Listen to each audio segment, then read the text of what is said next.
राज्य के परिवहन एवं सड़क सुरक्षा मंत्री तथा जिला प्रभारी मंत्री बृजेंद्र सिंह ओला ने कहा है कि राज्य सरकार ने 4 वर्ष में अभूतपूर्व विकास कार्य किए हैं और हर तबके के कल्याण व उत्थान की सोच के साथ नई योजनाओं का सूत्रपात किया है। राज्य सरकार ने प्रत्येक क्षेत्र में उल्लेखनीय उपलब्धि अर्जित करते हुए विकास कार्य करवाए हैं। हमारी कोशिश है कि समाज के अंतिम छोर पर खड़े व्यक्ति को राज्य सरकार की कल्याणकारी योजनाओं का लाभ मिले।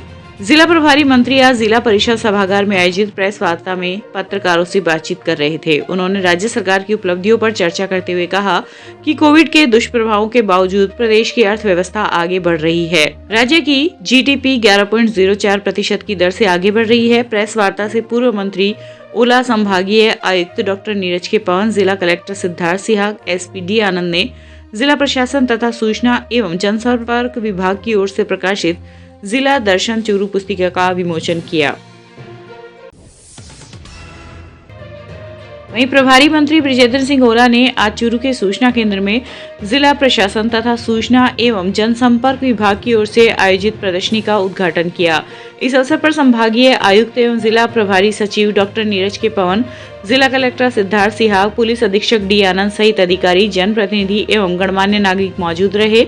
इस दौरान मंत्री ओला ने प्रदर्शनी का अवलोकन किया और प्रदर्शनी में प्रदर्शित विभिन्न विभागों की उपलब्धियों, विकास कार्यों एवं नवाचारों का जायजा लेकर प्रदर्शनी की सराहना की। ओला ने कहा कि सरकार की योजनाओं का लाभ आमजन को दिलाने की दृष्टि से प्रदर्शनी काफी उपयोगी है। ज्यादा से ज्यादा लोगों को प्रदर्शनी देखनी चाहिए और सरकार की योजनाओं को जानना चाहिए। सहायक निदेशक जनसंपर्क कुमार अजय ने बताया कि कोई भी व्यक्ति आकर प्रदर्शनी का निःशुल्क अवलोकन कर सकता है। सरकार ने जो 4 साल बेमिसाल है, उसमें 2018 के दिसंबर में जब इस सरकार ने कार्यभार संभाला, उसके बाद हर क्षेत्र में सरकार ने बहुत उल्लेखनीय कार्य किए हैं। चाहे चिकित्सा में आप लें, चाहे शिक्षा में लें, चाहे उद्योग में लें, चाहे ऊर्जा में लें, चाहे सड़क निर्माण में लें, उच्च शिक्षा में लें, हर क्षेत्र, चाहे सामाजिक सेवाओं में लें, सरकार ने हर क्षेत्र में उल्लेखनीय काम किए हैं। सबसे बड़ा काम जो निरोगी राजस्थान के तहत हुआ है, सभी राज्य के चिकित्सालयों में निःशुल्क इलाज हो रहा है और यहाँ तक कि पहले जो पर्ची और जांच के लिए जो पैसे लिए जाते थे, वो भी अब सरकारी वहन करती है। राजस्थानी भाषा को संवैधानिक मान्यता दिलाने के लिए आज चूरू एकता मंच ने प्रभारी मंत्री बृजेंद्र ओला को एक ज्ञापन सौंपा। मंच के जिला अध्यक्ष विनोद राठी ने बताया कि चूरू एकता मंच और झुंझुनू क्लासेस चूरू के संयुक्त तत्वावधान में प्रभारी मंत्री ओला को ज्ञापन देते हुए बताया कि राजस्थानी भाषा आजादी से पहले मालवा और अमरकोट की प्रमुख राजभाषा थी, जिसकी मेवाड़ी, ढूंढानी, मेवाती, हाड़ौती, बागड़ी और डिंगल पिंगल शास्त्रीय कविता की शैलियां हैं। इसके लाखों हस्तलिखित ग्रंथ शोध संस्थाओं में प्रकाशन की प्रतीक्षा कर रहे हैं। राजस्थान माध्यमिक शिक्षा बोर्ड राजस्थान महाविद्यालयों, विश्वविद्यालयों तथा यूजीसी में शिक्षण और शोध की मुख्य भाषा राजस्थानी है। आकाशवाणी, दूरदर्शन, पत्र पत्रिकाओं, टीवी चैनल में भी प्रसारण राजस्थानी भाषा में हो रहा है। राजस्थानी भाषा को संविधान की 8वीं अनुसूची में जोड़ने के लिए राजस्थान विधानसभा ने 25 अगस्त 2003 को सर्वसम्मति से संकल्प प्रस्ताव पास करके केंद्र सरकार के पास भेजा था, जो अभी तक लंबित है। इस अवसर पर झुंझुनू क्लासेस के निदेशक रूप सिंह, दिनेश लाटा, श्रवण सैनी आदि उपस्थित रहे। विधान के अनुसार केंद्र सरकार का है, कौन सी भाषा को उसमें अनुसूची में स्वीकार किया जाए, जोड़ा जाए, ये हम इसके लिए अनुरोध कर सकते हैं, जो राज्य सरकार बार बार करती रहे। राजस्थानी भाषा ने संविधान में जुड़ाने खातिर आया हाँ। मैं यह चाहूँगा कि राजस्थानी भाषा भी संविधान की 8वीं अनुसूची में जुड़नी चाहिए। 22 की जगह इतनी जुड़ी है, तो राजस्थानी भाषा भी हमारी जुड़नी चाहिए। क्या फायदा होगा राजस्थानी? आगे के पेपर के लिए, भविष्य के लिए राजस्थानी भाषा संविधान में जुड़ने बहुत ज़्यादा जरूरी है। आगे को भविष्य हमारा सरल हो जाए। राजस्थानी भाषा ने संविधान में जुड़ान करके बैठे हैं, क्योंकि राजस्थानी भाषा हमारी संवैधानिक भाषा होनी चाहिए। क्योंकि मैं आगे का पेपर हमारा राजस्थानी भाषा के लिए सरल रहे, हर पेपर में राजस्थानी भाषा आवे और इन्हें भी संविधान में मान्यता मिलनी चाहिए। मैं राजस्थानी भाषा ने संविधान में जुड़ाने खातिर कलेक्टर साहब ने ज्ञापन देना चाहा, क्योंकि राजस्थानी भाषा एक यहाँ की भाषा है जो जुड़ रही को नहीं, और बाकी सारी छोटे छोटे राज्यों की भाषा जुड़ रही है। ताकि मैं चाहूँ कि हमारे राज्य की भी भाषा राजस्थानी है जो संविधान में जोड़ी जावे, क्योंकि हमारे जो भी जितना भी एग्जाम हुए, बड़ा एग्जाम हुए, तो हम भी राजस्थानी भाषा को कल्चर पूछे जावे। तो उसके हमारे राजस्थानी भाषा में क्या कमी है, हमारी राजस्थानी भाषा क्यों कौन जोड़ी जा रही, ये भाषा जोड़ने खातिर मैं सारा मिलजुल के पूरे राजस्थान आ रहा, और जहाँ पूरे चूरू का भी लोग हैं, सारा मिल के मैं भाषा ने कलेक्टर ने ज्ञापन देना आया कि ताकि हमारी भाषा जुड़ाओ। क्षेत्र में आज दिन की शुरुआत घने कोहरे के साथ हुई। कोहरे ने रफ्तार के ब्रेक भी लगा दिए। हाईवे पर चलने वाली गाड़ियां हेडलाइट के सहारे सड़कों पर रेंगती नजर आई। वहीं पेड़ पौधों की पत्तियों पर ओस की बूंदें दिखाई दी। सर्द हवाओं के चलने से तापमान में भी गिरावट दर्ज की गई। जगह जगह लोग अलाव का सहारा लेते हुए दिखाई दिए। वहीं द्वितीय श्रेणी की परीक्षा देने आए अभ्यर्थियों को भी खासा परेशानी उठानी पड़ी। किसानों का मानना है कि कोहरा फसलों के लिए वरदान साबित होगा, लेकिन बढ़ती सर्दी के कारण सर्दी जुकाम के रोगियों की संख्या में इजाफा हुआ है।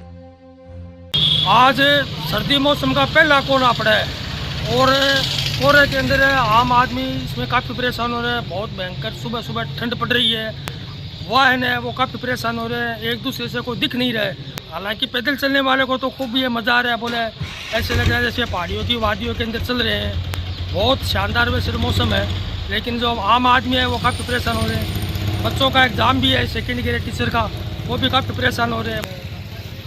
चलो पढ़ना भी चाहिए, ये मौसम रहेगा तो आने वाली फसल के अंदर भी काफ़ी फायदा पहुंचेगा। बढ़िया, बहुत बढ़िया है। ये 2-3 दिन और किसानों को बहुत फायदा हुआ है, बहुत बड़ा फायदा हुआ है। और कोहरे बिना फसल हल्की पड़ रही, अब बहुत बढ़िया हो जाएगी। ये कोहरा 2 दिन और रह जाए तो बहुत बढ़िया है। अब कणक है, जौ है, मिर्ची है, सूप है, सारी फसलें वाली बढ़िया हो सारी। जिला प्रभारी मंत्री बृजेंद्र सिंह ओला, संभागीय आयुक्त नीरज के पवन तथा जिला कलेक्टर सिद्धार्थ सिहाग ने आज जिला परिषद में मुख्यमंत्री बाल गोपाल योजना के जिला स्तरीय आयोजन में बच्चों को मिल्क पाउडर से निर्मित दूध पिलाया। इस दौरान प्रभारी मंत्री ने बालकों से परिचय करते हुए दूध की गुणवत्ता और पढ़ाई लिखाई के बारे में संवाद किया। मुख्य जिला शिक्षा अधिकारी संतोष महर्षि ने प्रभारी मंत्री को बताया कि कक्षा 1 से 5 तक के 1,13,364 विद्यार्थियों तथा कक्षा 5 से 8 तक के 72,381 विद्यार्थियों सहित जिले के कुल 1,85,745 विद्यार्थियों को नियमित रूप से दूध पिलाया जा रहा है। उन्होंने बताया कि RCDF द्वारा जिले में 64,371 किलो दूध की आपूर्ति की गई है, जिसे जिले के समस्त विद्यालयों में नियमित पहुंचाया जा रहा है। चूरू जिला परिषद कार्यालय परिसर में आज कालीबाई भील मेधावी छात्रा स्कूटी योजना तथा देवनारायण छात्रा स्कूटी योजना के तहत राजकीय लोहिया महाविद्यालय की मेधावी छात्राओं को स्कूटी वितरण कार्यक्रम में जिला प्रभारी मंत्री बृजेंद्र ओला ने चाबी सौंपकर स्कूटी प्रदान की। मंत्री ओला ने कहा कि सरकार की इस योजना से छात्राओं को मनोबल मिलेगा। बालिका को शिक्षा को बढ़ावा देने के लिए ऐसी योजना कारगर सिद्ध होती है। बालिकाओं में ऐसी योजनाओं से शिक्षा का सुधार दिखता है। राज्य में बेटियों ने शिक्षा के माध्यम से प्रशासनिक सेवा में काम करने को सौभाग्य प्राप्त किया है। इस अवसर पर संभागीय आयुक्त नीरज के पवन, जिला कलेक्टर सिद्धार्थ सिहाग, महाविद्यालय प्राचार्य प्रोफेसर महावीर सिंह आदि ने अपने विचार व्यक्त किए। सुनने व देखने में अचंभित व आश्चर्यचकित है, लेकिन रतनगढ़ की एक प्रतिभा ऐसी भी है जो 280 सेकंड में प्रदेश के 200 विधानसभा क्षेत्रों एवं उनके विधायकों के नाम लयबद्ध तरीके से हमें बता देता है। हम बात कर रहे हैं मेगा हाईवे पर 12वीं पास टायर पंचर की दुकान संचालित करने वाले सुरेंद्र पुत्र भंवरलाल कटेवा की। 30 वर्षीय सुरेंद्र ने आज से 15 वर्ष पूर्व कक्षा 8 पास करके अपनी पढ़ाई को विराम दे दिया था और कृषि कार्य में जुट गया था। इसी दौरान ACB ADG दिनेश MN ने एक सामाजिक कार्यक्रम में उसकी मुलाकात हुई और उस मुलाकात ने सुरेंद्र का जीवन बदल दिया। सुरेंद्र बताते हैं कि सन 2019 में दिनेश MN से हुई मुलाकात के बाद उन्होंने अपना अध्ययन पुनः शुरू किया और कक्षा 10 की परीक्षा दी और उसमें सफलता भी अर्जित की। सुरेंद्र अब हायर सेकेंडरी सीनियर 2022 में पास करके स्वयं पाठी परीक्षार्थी के रूप में BA प्रथम वर्ष की तैयारी कर रहा है। सुरेंद्र बताता है कि उसका लक्ष्य मात्र एक ही है, वह अध्ययन पूरा करके प्रशासनिक सेवा की परीक्षा में बैठे। मेरा नाम सुरेंद्र कटेवा है और मैं रतनगढ़ का रहने वाला हूँ। पहले मैंने पढ़ाई 8वीं तक की थी, उसके बाद मैंने छोड़ दी थी और अब मैं पढ़ाई 2020 में 10वीं की है और अब मैंने 12वीं क्लास पास की है। और मैं टायर पंचर बनाता हूँ और मेरी हाईवे पे दुकान है और हाईवे पे मेरी ज़मीन और मकान है। मैंने पढ़ाई छोड़ने में कम से कम बीच में 10 साल से ज़्यादा का फासला हो गया था और मैं बच्चों को पढ़ाते पढ़ाते और इस रास्ते पे आया हूँ और अब मेरे को पढ़ाई आसान लगने लगी है और पढ़ाई एक अच्छा मार्ग है। करने के उद्देश्य से एक बार मेरा IAS का पेपर देने की इच्छा है, चाहे भले ही कुछ भी परिणाम आए। अजमेर में 8 विधानसभा सीट है। केकड़ी से रघु शर्मा, किशनगढ़ से सुरेश ठाक, अजमेर उत्तर से वासु देवनानी, अजमेर दक्षिण से अनिता पटेल, ब्यावर से शंकर सिंह रावत, मसूदा से राकेश पारिक, मिर्सा वासु राम स्वरूप लांबा, पुष्कर सुरेश सिंह रावत। तो अलवर में 11 विधानसभा सीट है। तिजारा से संदीप कुमार, किशनगढ़ से दीपचंद, मुंडावर से मंजीत, बहरोड से बलजीत, बालूसर से सरकुदा रावत, थानागंज से क्रांति प्रसाद, अलवर ग्रामीण से टीकाराम जूली, अलवर शहर से संजय शर्मा, रामगढ़ से साफिया खान, राजगढ़ लक्ष्मण से जोरीलाल मीना, कटुमर से बाबूलाल बैरवा। बांसवाड़ा में 5 विधानसभा सीटें। घाटोल से हिंद निमा, गड्डी कैलाश मीना, बागीडोरा महेंद्र मालवीय, बांसवाड़ा से अर्जुन से कुशलगढ़ से रविला खड़िया। बाड़मेर में 7 विधानसभा सीटें। 55 से मदलाल प्रजापत, बाड़मेर से मेवाराम जैन, भाईतू से हरीश चौधरी, शिव अमीन खान, शिवाना से अमीर गुडामलान से हमाराम चौधरी, चौटन से पद्माराम। भरतपुर में 7 विधानसभा सीटें। कामा से जयदा खान, नगर से वाजीबली, उमेश विश्वेंद्र सिंह, भरतपुर से सुभाष गर्ग, नदवई से जोगेंद्र सिंह, बेश भजनलाल जाटव, बयाना से उमेश जाटव। भीलवाड़ा में 7 विधानसभा सीटें। आशीन से जबर सिंह, मांडल से रामलाल जाट, साड़ा से गायत्री त्रिवेदी, भीलवाड़ा से विठल शंकर साहब, राशि कैलाश मेघवाल, जहाजपुरम गोपीचंद मीना, मांडलगुंड गोपाल शर्मा। बीकानेर में 7 विधानसभा सीटें। खाजवाड़ा गोविंद प्रसाद मेघवाल, बीकानेर पश्चिम से गुड्डी कला, बीकानेर पूर्व सिटी कुमारी, कोलायत से भव सिंह भाटी, लुंगट से सुमित गोदारा, डूंगरगढ़ से गुरधारी मैया, अनोखा से बिहारी बिश्नोई। बूंदी में 3 विधानसभा सीटें। इंदौर से अशोक रायपाटा, चंद्रकांता मेघवाल, बूंदी से अशोक डोगरा। चित्तौड़गढ़ में 5 विधानसभा सीटें। कपासन से अर्जुन से डेगू से राजेंद्र सिंह, चित्तौड़गढ़ से चंद्रभान, नीमा खेड़ा, आजना बड़ी साधन ललित अस्तवाल। चूरू में 6 विधानसभा सीटें। राजगढ़ से कृष्णा पुण्य, तारानगर से नरेंद्र गुडानिया, सिद्धार्थ से अच्छे भवनलाल शर्मा। चूरू से राजेंद्र राठौर, रतनगढ़ से अविनाश महसी, कानगढ़ से मनोज मेघवाल। धौलपुर में 4 विधानसभा सीटें। बशर से गिलनलाल बैरवा, बाड़ी से गिरिराज से, धौलपुर से शोभा रानी, कुशवा राजा, नवरोहित गोरा। डूंगरपुर में 4 विधानसभा सीटें। सांगवाड़ा राम प्रताप इंदौर, डूंगरपुर चौरासी राजकुमार रौत, असपुर गोपीचंद मीना, डूंगरपुर गणेश घोगरा। गंगानगर में 6 विधानसभा सीटें। साधु शाह जगदीश जांगड़, करणपुर से गुरमीत से कुंडल, गंगानगर राजकुमार कोट, सुल्तानपुर राम प्रताप कासनिया, रायसिंह बल्बी लूथरा, अनुकोट संतोष बावरी। सबसे ज्यादा 19 विधानसभा सीट। जयपुर में कोटपुतली राजेंद्र सिंह, विराटनगर में इंद्राज गुजर साहब, राशि अलोक बनीवाल, चौमू से रामलाल, फुलेरा से गुरमत कुमावत, दुदू से बाबूलाल नागर, झोटवाड़ा से लालचंद कटारिया, मेचू से 30 बुनिया जमा, रामगढ़ से गोपाल मीणा, हवा मेलू महेश जोशी। विद्याधर नगर से राजवी शिलांश प्रताप सिंह, खत्रियावास कृष्ण बोलो, अमीन कागजी, आदर्श नगर रफी खान, माली नगर कालीचंद राव, सागानेर और शोक लाहौटी, बबलू से गंगा देवी, बच लक्ष्मण मीना, चाक्षु वेदप्रकाश सोलंकी। जैसलमेर में 2 विधानसभा सीटें। जैसलमेर से रूपाराम पोकर से साले मोहम्मद और जालौर में 5 विधानसभा सीटें। और से जगन से जालौर से जोगेश्वर ग्रंथ, भीमाचुपुरा राम चौधरी, अन्नपूर्णा नारायण से साचो सुकराम विष्णु। झालावाड़ में 4 विधानसभा सीटें। दक्षु कालूराम, चादरापाटन से वसुंधरा जय सिंधिया, खानपुर से नरेंद्र नगर, मंगल फराम, गोविंद प्रसाद मेघवाल।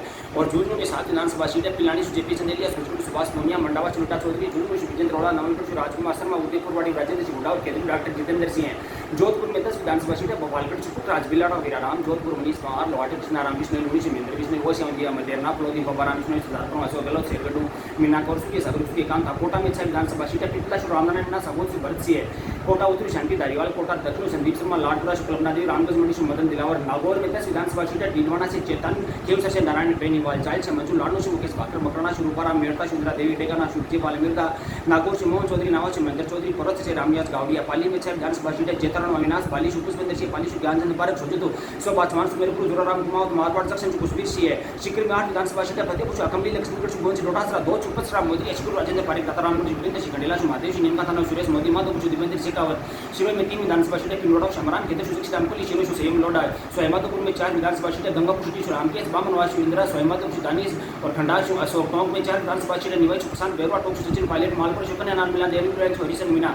उदयपुर में 8 विधानसभा सीटें। गुप्ता से प्रताप, जालौर से बाबूलाल, खेरवाड़ा से दयाराम परमार, मालवी ब्रह्मांड जोशी, सरमर अमृतलाल मीणा, उदयपुर गुलाब सिंह कटारिया, उदयपुर ग्रामीण भोजन मीणा, उल्लभनगर प्रतिशका और बुलंदनगर 12 में 4 विधानसभा सीटें। था प्रमोद भैया की संगी, निर्मला साडिया, 12 से पनाथन मेघवाल, छपरा से प्रताप सिंह। 2 में 5 विधानसभा सीटें। बादीपुर गुजरात खटाना, मोहम्मद शोभ प्रकाश गुप्ता, चित्राइश ममता भूपेश, 2 से मुरारी लाल मीणा, लाल चौक से प्रसाद लाल मीणा। राजसमंद में 4 विधानसभा सीटें। भीम से सुदर्शन चेक सुरेंद्र से, राजसमंद दिव्य भास्करनाथ, दोनों शिव जोशी।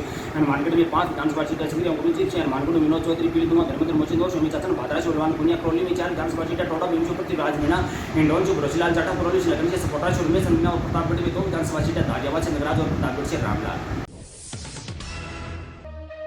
राजलदेसर भाजपा के नगर महामंत्री मदन दाधीच के नेतृत्व में जिला पदाधिकारियों का प्रवास कार्यक्रम में आने का स्वागत किया गया। इस दौरान जिला महामंत्री भास्कर शर्मा, जिला मंत्री सुशील लाटा, चूरू शहर अध्यक्ष सुरेश सारस्वत आदि के पहली बार राजलदेसर आगमन पर साफा, दुपट्टा, शॉल व मिठाई से स्वागत किया गया। जिला महामंत्री शर्मा ने कहा कि 2023 में भाजपा की राजस्थान में प्रचंड बहुमत से सरकार बननी तय है। इसके लिए प्रत्येक कार्यकर्ताओं को बूथ स्तर पर जाकर जनसंपर्क अभियान जारी करना होगा, साथ ही उन्होंने कहा कि वर्तमान कांग्रेस सरकार के 4 साल के कुशासन से आम जनता त्रस्त है। कांग्रेस सरकार को उखाड़ फेंकने के लिए सभी कार्यकर्ता अभी से कमर कस लें। कि प्रदेश योजना अनुसार चूरू जिले की जन आक्रोश यात्रा लगभग चूरू जिले के सभी विधानसभाओं में रतनगढ़ विधानसभा छोड़कर पूरी हो चुकी है। सरदार शहर चुनाव के कारण इस जिले में इस यात्रा को विलंब से शुरू किया गया। इस यात्रा पूरी होने के बाद 25 तारीख से भारतीय जनता पार्टी का महाबूथ संपर्क अभियान, जिसमें मेरा सभी कार्यकर्ताओं से आग्रह है कि मंडल के जितने भी पदाधिकारी है वो कम से कम 10 बूथ के ऊपर महासंपर्क अभियान के अंतर्गत संपर्क करें।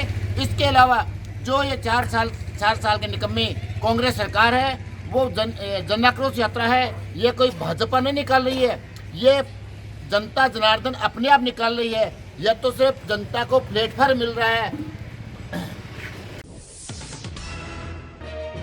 रतनगढ़ के वार्ड संख्या 23 व 24 में L&T कंपनी द्वारा बनाई जा रही सड़क में घटिया निर्माण का आरोप लगाते हुए आज वार्डवासी लामबंद हो गए तथा अपना आक्रोश प्रकट किया। मोहल्ले वासियों के आक्रोश को देखते हुए कंपनी के ठेकेदार ने सड़क निर्माण कार्य बीच में ही छोड़ दिया। मामले के अनुसार गत दिनों L&T कंपनी के द्वारा वार्ड संख्या 23 व 24 में सीवरेज कार्य किया गया था। इस दौरान इन वार्डों में सड़क को तोड़ा गया था। सीवरेज का कार्य पूर्ण होने के बाद कंपनी के ठेकेदार द्वारा गत 4 दिनों से सड़क का निर्माण कार्य किया जा रहा था। बुधवार को किए गए कार्य में घटिया निर्माण सामग्री का उपयोग किया गया, जिसके कारण वार्डवासी आक्रोशित हो गए तथा अपना विरोध जताया। पार्षद युधिष्ठिर जोशी ने बताया कि पंचमुखी चौक पर निर्माणाधीन सड़क में घटिया क्वालिटी की सामग्री का प्रयोग किया गया है। सड़क का निर्माण एक दिन भी नहीं चलेगा। वार्ड नंबर 23 और 24 में जो L&T के द्वारा नई सड़क का निर्माण हुआ है वो पंचमुखी बालाजी के पंचमुखी चौक से इंद्रजीत डूडी के घर तक हो रहा है। लेकिन जहाँ पे भी इन्होंने BT रोड का निर्माण किया है वो एकदम घटिया स्तर का काम किया है। ना आज तक किसी ने इसको संभाला है। अगर किसी अधिकारी को फ़ोन करते हैं तो वो यही बोलते हैं बस आ रहे हैं।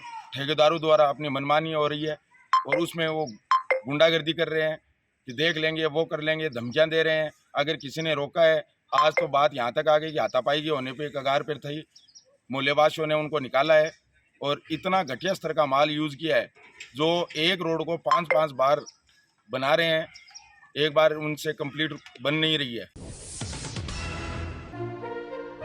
सुजानगढ़ शहर में बेसहारा पशुओं के खाने पीने व रहने का उचित प्रबंधन नहीं होने पर भाजयुमो के पूर्व अध्यक्ष नरेंद्र गुर्जर जयपुर कूच करेंगे। गुर्जर ने आज जिला कलेक्टर को ज्ञापन सौंपते हुए बताया कि सुजानगढ़ के मुख्य बाजारों व गली मोहल्लों में बेसहारा पशुओं का जमावड़ा लगा रहता है, जिससे ट्रैफिक व्यवस्था बिगड़ी रहती है। वहीं शहर के भीतर कई मोहल्लों में पशुओं का आतंक इतना है कि बुजुर्ग व बच्चे घर से बाहर निकलने से डरते हैं। बेसहारा पशु गली मोहल्लों में खुले घूमते हैं, जिससे कई बार दुर्घटनाएं हो चुकी है। बेसहारा पशुओं द्वारा अनेक लोगों को चोटग्रस्त भी किया जा चुका है, कई वाहनों को भी नुकसान पहुंचा चुके हैं। इसके बावजूद भी नगर परिषद प्रशासन इस संबंध में आंखें मूंदे बैठा है, जबकि कई मर्तबा नगर परिषद सुजानगढ़ प्रशासन व जिला प्रशासन को भी ज्ञापन देकर शिकायत व विरोध प्रदर्शन किया गया, लेकिन समस्या जो की त्यों बनी हुई है। ज्ञापन में समस्या का समाधान नहीं होने पर 21 जनवरी को मुख्यमंत्री कार्यालय जयपुर के लिए पैदल कूच करने की बात कही गई है। सुजानगढ़ शहर के अंदर बेसहारा पशुओं का भयंकर आतंक है और इस समस्या को लेकर मैं 3 बार भूख हड़ताल कर चुका हूं। मुख्यमंत्री कार्यालय द्वारा भी मेरी भूख हड़ताल पर संज्ञान लेते हुए सुजानगढ़ प्रशासन व जिला कलेक्टर महोदय को इस समस्या के समाधान के निर्देश दिए गए थे और एक बार मेरे भूख हड़ताल के दौरान उस समय के जिला कलेक्टर सांवरमल जी वर्मा भी मेरी भूख हड़ताल पर वार्ता के लिए आए थे, तो उन्होंने भी समस्या समाधान का आश्वासन दिया था। और इस समस्या को लेकर मैं सुजानगढ़ से पैदल पद यात्रा करते हुए जिला कलेक्टर महोदय को ज्ञापन भी दे चुका हूं, लेकिन 3-4 साल से ये लंबी लड़ाई लड़ते हुए अभी तक इसका कोई समस्या का समाधान नहीं हुआ है।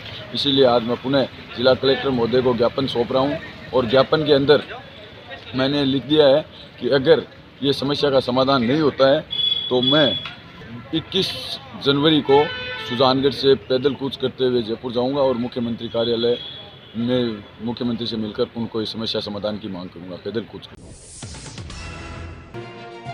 भाजपा की जन आक्रोश यात्रा का रथ आज 5वें दिन रतनगढ़ विधानसभा क्षेत्र के गांव कनवारी, तोलियासर, ढाकावाली सहित 1 दर्जन से अधिक गांवों में पहुंचा। गांव में सभाओं को संबोधित करते हुए क्षेत्रीय विधायक अभिनेश महर्षि ने कहा कि राज्य में कांग्रेस की सरकार आने के बाद महिला अपराधों एवं दलित उत्पीड़न के मामलों में तेजी आई है।